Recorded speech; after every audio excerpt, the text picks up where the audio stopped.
Well, NXT gave us an all-star episode featuring the likes of Johnny Gargano, Velveteen Dream, EC3, and Shayna Baszler. Lucha Underground continues its race towards the Gift of the Gods Championship. Abso-friggin-lutely. This is the midweek wrap-up. Damn right it is. We open up NXT with Dakota Kai defeating Santana Garrett. Fantastic ladies match to kick off the night. And speaking of ladies, there was a lot of talk in the ladies division.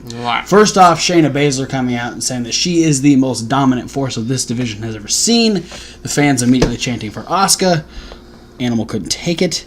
And she runs down anyone and everyone who thinks they potentially have a chance. She wasn't the only one to do so, because Bianca Belair, who was on her honeymoon with Montez Ford, also said that no one else is really a number one contender, even though they say they should be. She is the one who should be the number one contender. Kairi Sane, who is one of the top names kind of circling that number one contender spot, responded to what Vanessa Bourne said a few weeks ago, maybe last week. Was it last week? I think so. Saying that if Vanessa Bourne thinks she can take on Kairi Sane, then let's fight. And she'll beat Vanessa Bourne, and she will go on to become the NXT Women's Champion. And they will have a match next week.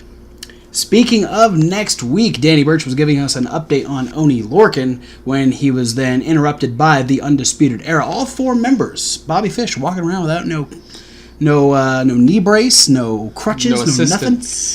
So yeah, good to see. Undisputed Era in full force. A lot of shade thrown at Oney Lorcan. Danny's like, all right, if you really want to be like that, like, why don't you just step up? And Roddy and Kyle O'Reilly are like, well, we have our rematch for the NXT tag titles next week against Mustache Mountain. Danny's like, fine, I'll fight Adam Cole. And Adam Cole thought that was funny. So we're getting both of those matches next week. But in 3 weeks, the NXT champion, who will be live next week, will be, in fact, defending his championship against Tommaso Ciampa. Aleister Black versus Tommaso Ciampa. 3 weeks for the NXT championship. And then we had a little bit of a situation dealing with a tag team match we were supposed to get. Both Tucker and Dozer were working out of the Performance Center, and as Dozer was walking away, Tucker was attacked or something. There was something went awry with some sort of equipment or something. Chain ended up on his leg. And yeah, he was taken out. You could quickly see two figures running away.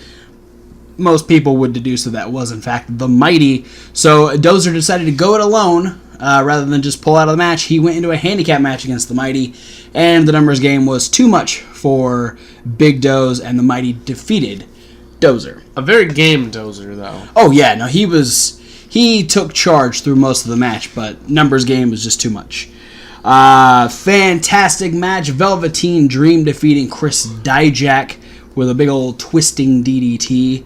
And to finish off the night, Johnny Gargano in fucking rage mode defeated EC3. Yeah, handing EC3 his first singles loss? I believe so. Because we don't count the ladder match. Gargano going to the dark side a little bit. Yeah, he's still so focused on Ciampa that he... you always kind of get that feud situation where, like, when I fight you tonight, I'm only going to be seeing so-and-so. Johnny literally only sees Tommaso Ciampa at this point. Yeah, and it's getting to the point, and they alluded it in the commentary, is that he's starting to turn into Tommaso Ciampa. He's becoming what he hates. Bald. He might be. He's got a little bit of a bald spot going on. Because he's turning into Ciampa. When he shows up next week with a big fuck-all beard? If he starts growing a big fuck-all beard and, like, mega chest hair. He gets super tan. Super tan. I might worry a little bit. And then on Lucha Underground, we open up with the fallout from the three-way to the grave match last week. Katrina stealing the life force from Phoenix. She is now fully alive. She kind of consoles Melissa Santos, gifting her the half of the necklace that has kind of kept her somewhat corporeal through her in and out of the realms, so to speak. I don't know if that's going to have a negative effect on Melissa Santos. I'm interested to see where that goes. But Katrina is in full force. She's out of black leather. Kind of sad. But she's in a sexy red dress now. So we'll see where that goes. We had Jake Strong defeat Big Bad Steve. Jake Strong still taking out the members of Famous Inc. Slightly bigger, slightly badder than Steve. Yes. Broke another ankle. We also heard that doctors are potentially having to amputate the leg of Famous B due to the attack from Jake Strong a couple weeks ago. I hope not. And Jake is dancing leg. Something that I didn't notice when Jake Strong turned on Famous Inc., but he took the bandana of Big Bad Steve.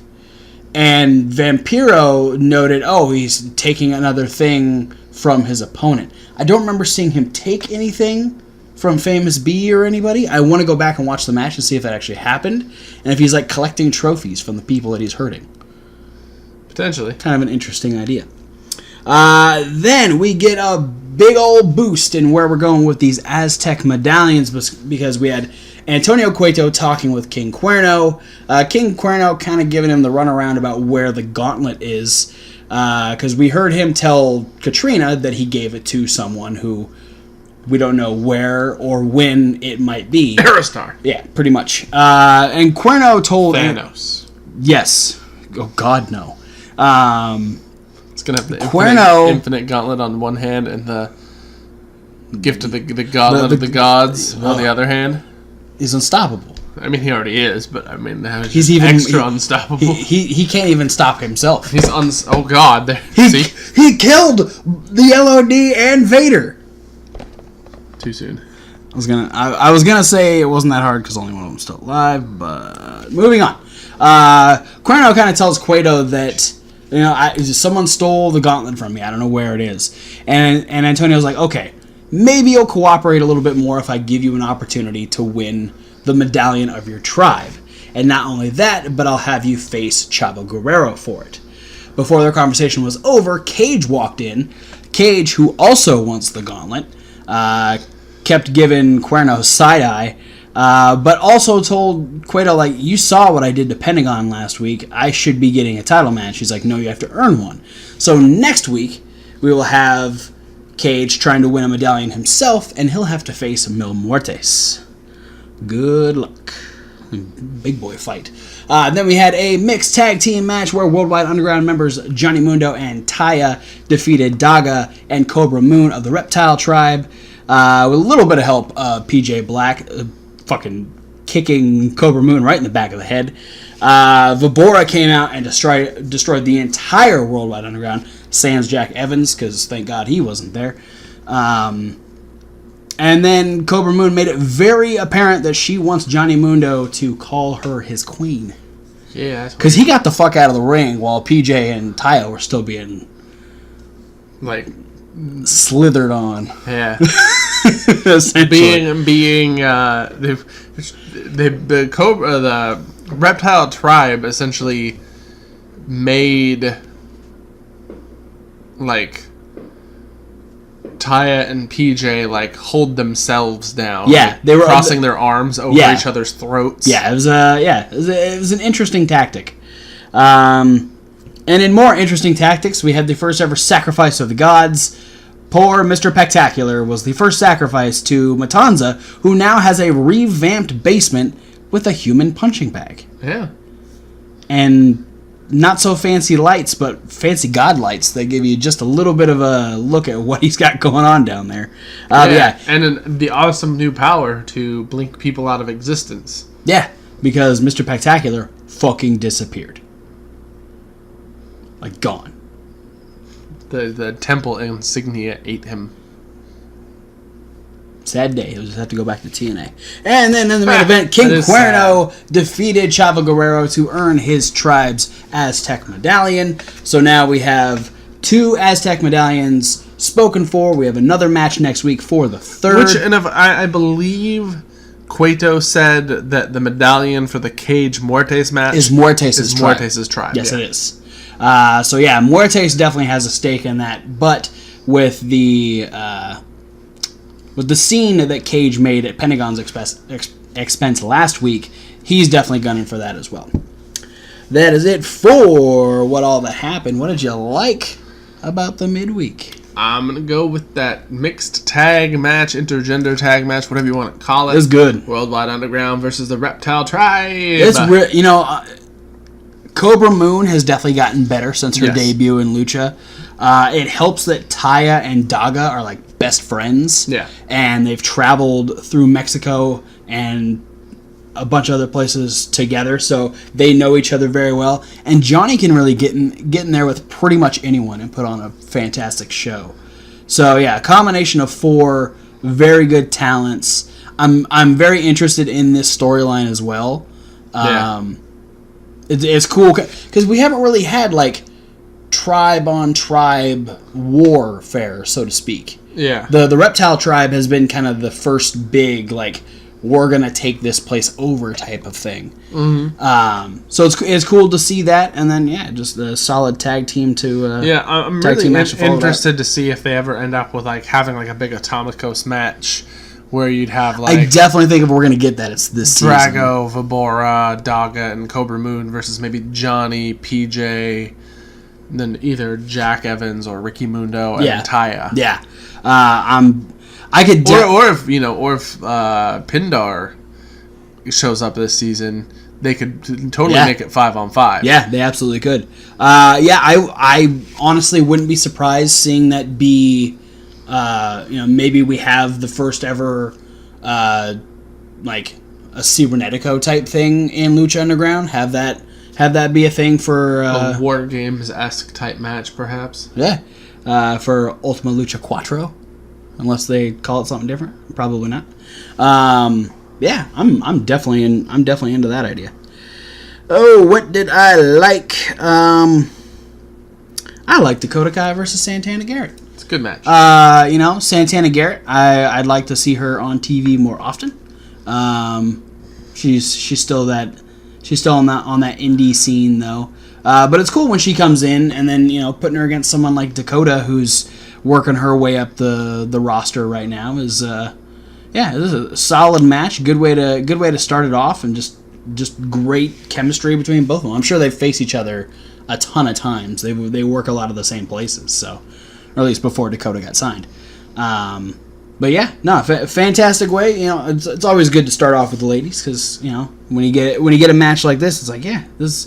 Plus all the other stuff that followed, it was just a good night for the ladies division on NXT. So, what did you love? A lot of stakes being claimed in the women's division. Yes. Velveteen Dream versus Dijak. Holy shit. Not anything. I'm not gonna say it was anything super groundbreaking, but it's kind of what we've come to expect from Dijak in his ROH time, plus what we have recently just seen Velveteen Dream, really vamp himself up. To this top tier level, if you ask me, worth every penny that we, you don't have to pay to watch NXT. It's just on the network. You don't have to pay. Well, to watch I'm just I pay to watch it. It's $9.99 for the network, but I'm just saying you don't. It's not like NXT is an individual thing you have to pay for unless you're there in person. Now, I don't want this to become a thing, but I'd pay $9.99 to watch Velveteen Dream. Just saying. I'm right there with you. I'd split that cost for sure. If there ever becomes a Velveteen Dream network, we'll split the price on that one. It's really, aside from maybe Cassius Ohno, it's the first time we've seen Velveteen at the size disadvantage.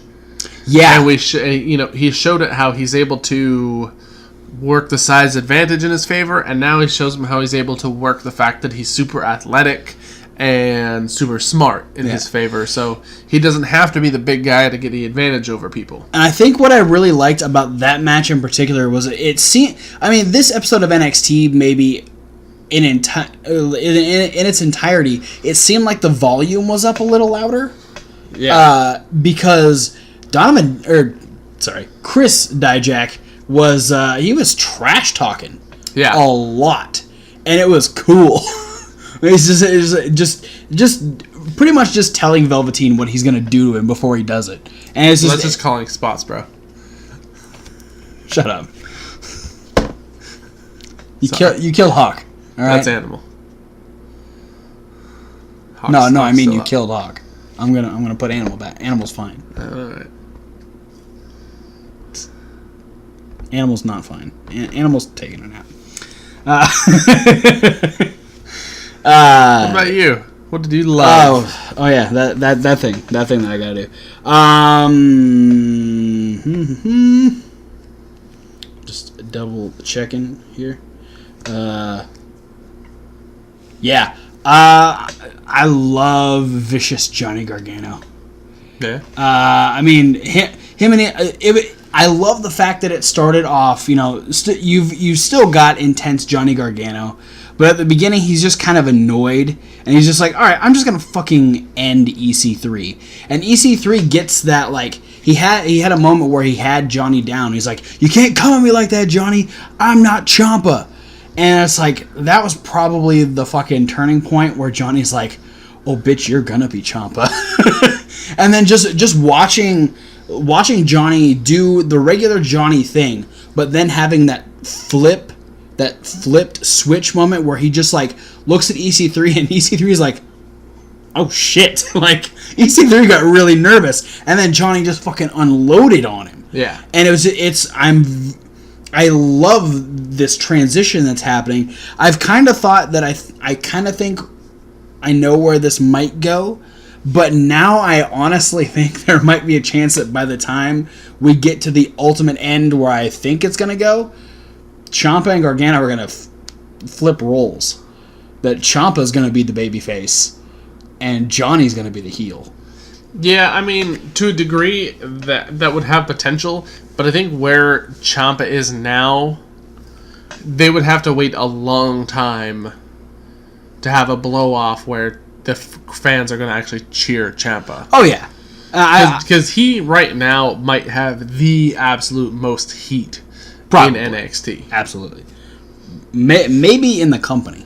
Yeah. I don't know. I'm just going to go out. I'm going to say take over Brooklyn. It's going to be a loser leaves NXT for good. Like, leaves NXT, and under no circumstances will they be allowed to come back. Like, that will be the thing. Like, Regal let Johnny Gargano come back because, he had the outside circumstances. Right. So it's going to be another one of those matches where it is going to be like no disqualifications, falls count anywhere, whatever. Maybe even last man standing. This will be last man standing. But it's going to be like, if you lose, goodbye from NXT forever, and then the loser shows up on 205 Live in like a month. All right. Cool. Did you dislike anything? I'll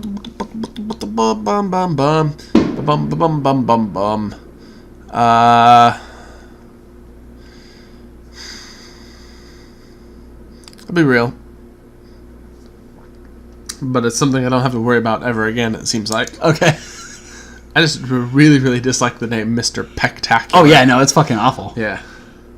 So, it's my dislike for the week, and I'm glad it's gone. Well, until next week when he comes back with...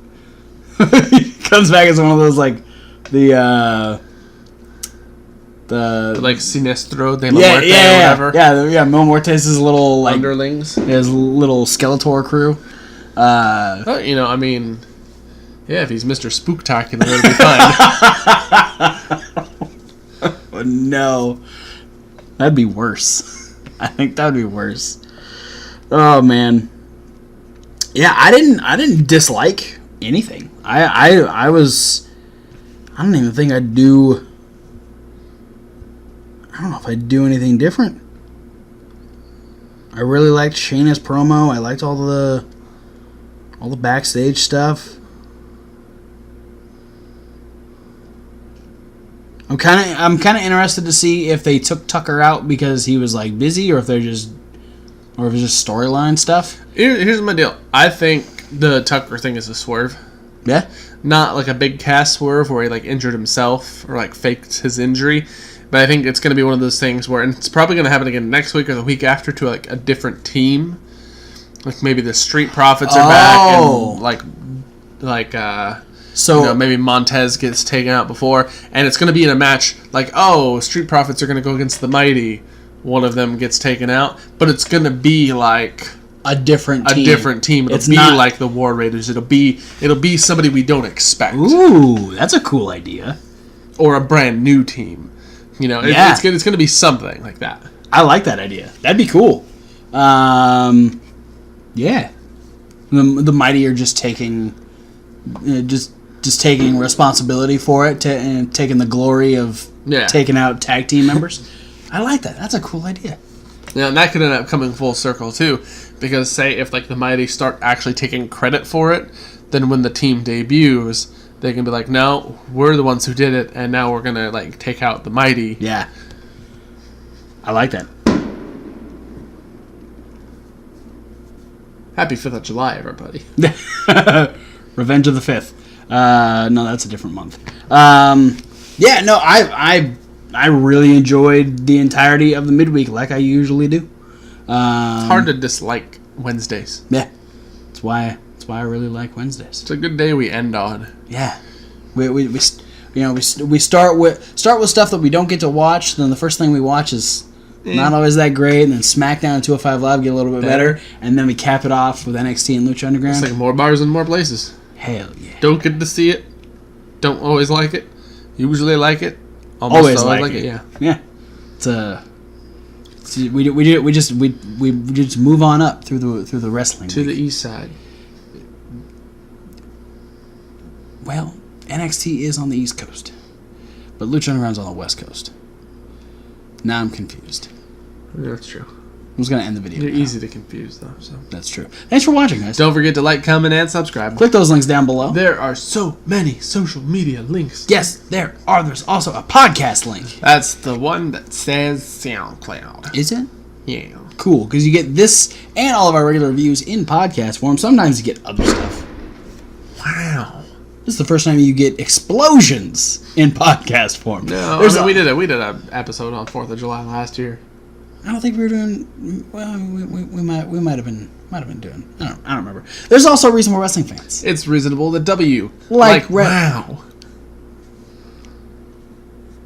There's the list with Kevin Hawk. Me. There's Question of the Week with Thomas Wolf. Not me. There's unboxing videos, punishment videos, and other videos that are loosely based around wrestling. If you'd like to see Travis Colt unbox me, put it in the comments. Not gonna happen. Thanks for watching, guys. We'll see you at whatever video you decide to watch next. You know what? You don't have to unbox. Fuck Modus.